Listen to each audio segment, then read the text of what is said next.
22 अप्रैल को जम्मू कश्मीर के पहलगाम में जो आतंकी हमला किया गया था और जिसमें 28 लोगों की निर्मम हत्या हुई थी, उसके बदले में अब भारत ने भी पाकिस्तान से अपना बदला जो है वो ले लिया है। जिसका सुहाग यहाँ पर पहलगाम में उजड़ा था, उसी के नाम पर ऑपरेशन सिंदूर यहाँ पर भारत ने चलाया और आतंकवादियों पर ऐसी कार्रवाई की है कि आतंकियों के ठिकाने जो है वो सब उड़ा दिए हैं और कहा यह जा रहा है कि 100 से अधिक आतंकियों के मारे जाने की खबर है।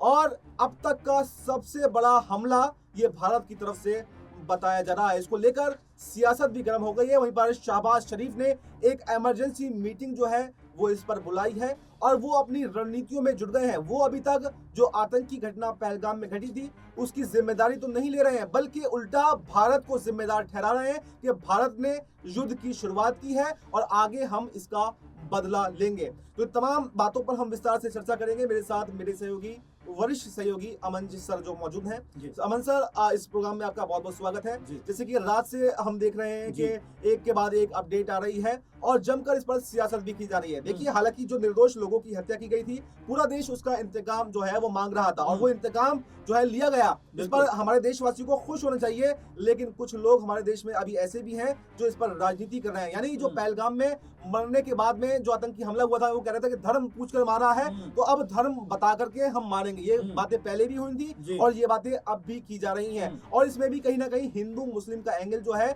वो निकालने की कोशिश की जा रही है। हालांकि ये इंटरनेशनल मामला है और इसमें पूरे देश को एकजुट है जो है वो होना चाहिए, लेकिन इस पर मैं बयान पढ़ के सुनाता हूँ। इस पर प्रमोद कृष्णम का क्या बयान आता है कि राहुल गांधी अब जो है वो सबूत तो नहीं मांगेंगे एयर स्ट्राइक के।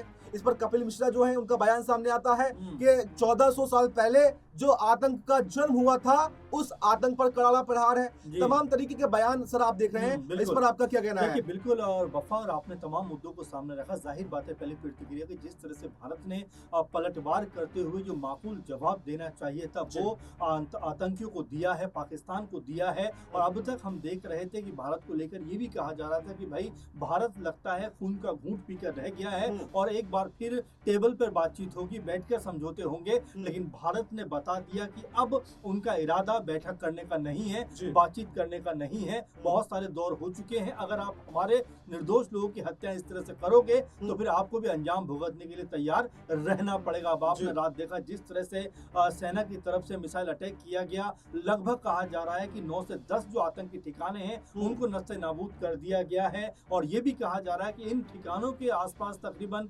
1000 के लगभग जो आतंकी थे वो वहां पर मौजूद थे। अब यहाँ कितने आतंकी मरे हैं, क्या क्या हुआ है, ये डिटेल बाद में आएगी। लेकिन फिलहाल भारत ने जो पलटवार किया है, और आपने शुरुआत में एक शब्द कहा, जिन माँ बहनों के सिंदूर उजड़े थे उन्हीं का सिंदूर का हिसाब अब भारत ने पाकिस्तानी जो आतंकी है उनसे लिया है। और आपने एक बात और भी कही कि देखिए, पाकिस्तान ने अब तक आतंकियों के को लेकर तो कोई बात नहीं कही, क्योंकि अगर पाकिस्तान चाहता तो अब तक इन आतंकियों को सफाया करके भारत के साथ में एक तरीके से दिखाने का प्रयास करता कि भाई हम भी आतंक के खिलाफ है। लेकिन लगातार कभी बिलावल भुट्टो, कभी कोई और इस तरह की बयानबाजी कर रहे थे जिससे भारत को डरा देंगे, भारत को हल्के में ले लेंगे। लेकिन भारत चूंकि आज दुनिया की सबसे बड़ी ताकत में से एक है, उन्होंने समय लिया, रणनीति बनाई और यहाँ पर जो पाकिस्तानी आतंक के जो अड्डे थे, जो ठिकाने थे, उनको ध्वस्त कर दिया। अब आपके दूसरे सवाल पे आता हूँ कि राजनीति जिस तरह से हो रही, देखिए जाहिर बात है कुछ लोगों का काम जो होता है वो अनाप शनाप बयानबाजी का होता है। यही बीजेपी के नेता है निशिकांत दुबे,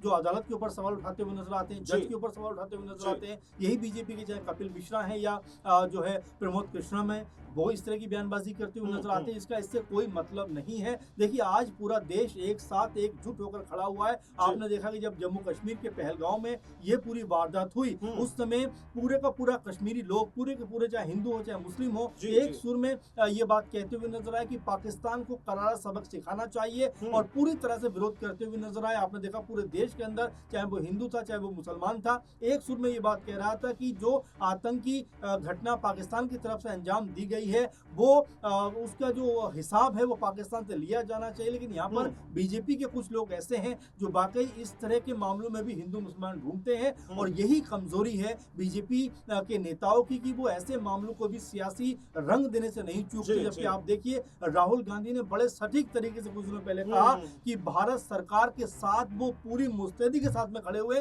भारत सरकार अटैक करे, उन लोगों को पकड़े, उन लोगों का हिसाब करे जिन्होंने इस तरह से निर्दोष लोगों की हत्याएं की। तो जरा सोचिए विपक्ष एक साथ एकजुट है सरकार के साथ में, लेकिन सरकार के लोग किस तरह से सिर्फ एक समुदाय को टारगेट बना रहे हैं, एक समुदाय को जलील करने का प्रयास कर रहे हैं, जबकि वो समुदाय भारत आगे बढ़ते हैं। देखिए ये हमला तो जो पाकिस्तान ने पहलगाम पर किया था उसका बदला तो पूरा जरूर हो गया, आतंकी मारे गए, लेकिन ऐसे में सवाल ये है अब शहबाज शरीफ जो है वो बौखला गए हैं और बौखलाहट में वो वापस से जो है भारत को धमकियां दे रहे हैं। और खबर सामने निकलकर ये भी आई कि जब से भारत ने एयर स्ट्राइक की उसके बाद से पाकिस्तान ने यानी जो बॉर्डर है एलओसी उस पर जो गोलीबारी है वो बढ़ा दी है। पहले गोलीबारी बंदूकों से की जा रही थी और अब तोपों को भी वहां पर तैनात कर दिया गया है और उसके बाद में 5 से 6 सैनिकों के मरने की खबर भी सामने निकल के आ रही है। तो क्या ये जो युद्ध है क्या अब युद्ध की शुरुआत हो चुकी है? क्या ये वर्ल्ड वार 3 में बदल जाएगा?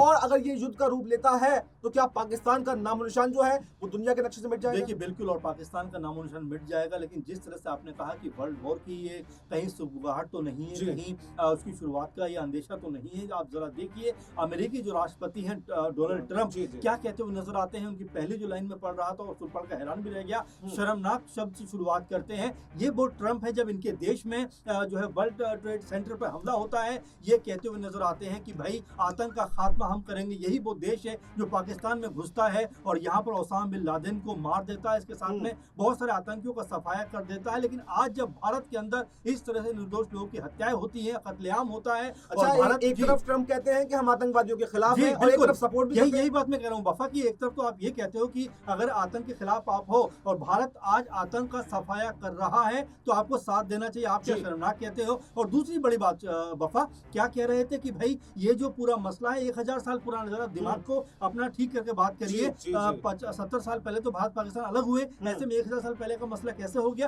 तो ट्रंप जो है वो मामले को डाइवर्ट करने का प्रयास कर रहे हैं, मुझे ऐसा लगता है उनके बयानों से, क्योंकि आपने देखा कि टैरिफ के मामले में जिस तरह से उन्होंने उग्र रूप अपनाया था, उसके अलावा भारत के तमाम नागरिक जो वहां पर अवैध तरीके से मान लीजिए रह रहे थे, जिस तरह से उनकी बेइज्जत करके उनको भारत भेजा गया, वो कहीं ना कहीं संदेश है कि क्या अमेरिका हमारे साथ है या हमारे खिलाफ। और ऐसे में भी जब पूरा देश भारत के साथ में खड़े होने की बात कर रहा है, रशिया से लेकर तमाम देश ये बात कह रहे हैं कि आतंक के खिलाफ हम हर मामले में आपके साथ खड़े हैं, वहां पर अमेरिका क्या कह रहा है? शर्मनाक। तो जाहिर बात है कि इस तरह की बात होगी तो बिल्कुल ये चीजें जो है वो कहीं ना कहीं बढ़ती हुई दिखाई पड़ेंगी। आपने कहा कि गोलीबारी की शुरुआत हो गई है, देखिए भारतीय सेनाओं ने पहले ही तमाम जो है मोर्चाबंदी कर रखी है, भारत सेना पूरी तरह तैयार है। अगर पाकिस्तान की तरफ से हरकत होगी तो भारत सेना माकूल जवाब देने के लिए बिल्कुल तैयार बैठी है और मेरे ख्याल से गोलीबारी का जो सिलसिला है वो भी शुरू हो गया। भारत जो है मुंहतोड़ जवाब दे भी रहा है, लगातार निशाने बना रहा है। ऐसे में पाकिस्तान की गीदड़ भभकी जो है वो उसके खात्मे का काम करेगी। और यहाँ पर अगर पाकिस्तान ने ज्यादा जो है कह सकते हैं इस बात को लेकर बढ़ा चढ़ाकर चीजों को पेश किया या तमाम देशों को साथ लेकर अगर आक्रमण करने का प्रयास किया तो भारत के साथ भी बहुत सारे मुल्क हैं, तो ये वाकई में स्थिति बिगड़ सकती है। लेकिन पाकिस्तान को अभी भी समय है कि इसके ऊपर मंथन करना चाहिए कि आखिर भारत ने उसके ऊपर हमला क्यों किया है। तो देखिए हमारे सामने आपको विस्तार से बताया कि आखिर पूरा मामला क्या है और अगर पाकिस्तान आगे भी कोई गुंजाइश छोड़ता है, कोई गलती यहाँ पर करने की कोशिश करता है तो भारत जो है वो पूरी तरह से कमर को अपनी कर चुका है। और जिस तरह से आज मॉक ड्रिल है तो हमने आगे की तैयारी भी कर रखी है, यानी किस तरह से हमने अपने डिफेंस सिस्टम को भी मजबूत कर लिया। अगर पाकिस्तान कोई कायराना हरकत करने की कोशिश करता है तो हम उसके लिए भी तैयार हैं और किसी भी सूरत में अब बख्शा नहीं जाएगा। और चाहे वर्ल्ड वार हो या फिर कुछ भी हो, चाहे कुछ भी हो, लेकिन पाकिस्तान को किसी भी कीमत में बख्शा नहीं जाएगा। अगर अमेरिका पाकिस्तान के साथ खड़ा भी होता है तो हमारे साथ में रशिया है और बड़े बड़े मुल्क यहाँ पर हमारे साथ है, सऊदी अरब है, कतर है, बहुत सारे मुल्क हमारे साथ हैं। अगर वर्ल्ड वार में भी हम किसी से पीछे नहीं है और अब पाकिस्तान से आतंक का खात्मा जो है वो होकर रहेगा और अब हम जो है झुकने वाले बिल्कुल भी नहीं है। ये एयर स्ट्राइक के बाद में एक संदेश जो है सिर्फ पाकिस्तान को नहीं बल्कि पूरी दुनिया को दे दिया गया है। फिलहाल इस प्रोग्राम में इतना ही। इस पर जो भी अपडेट आएगी पल पल की अपडेट हम आपको देते रहेंगे। आप जुड़े रहिए नेक्स्ट 9 न्यूज के साथ।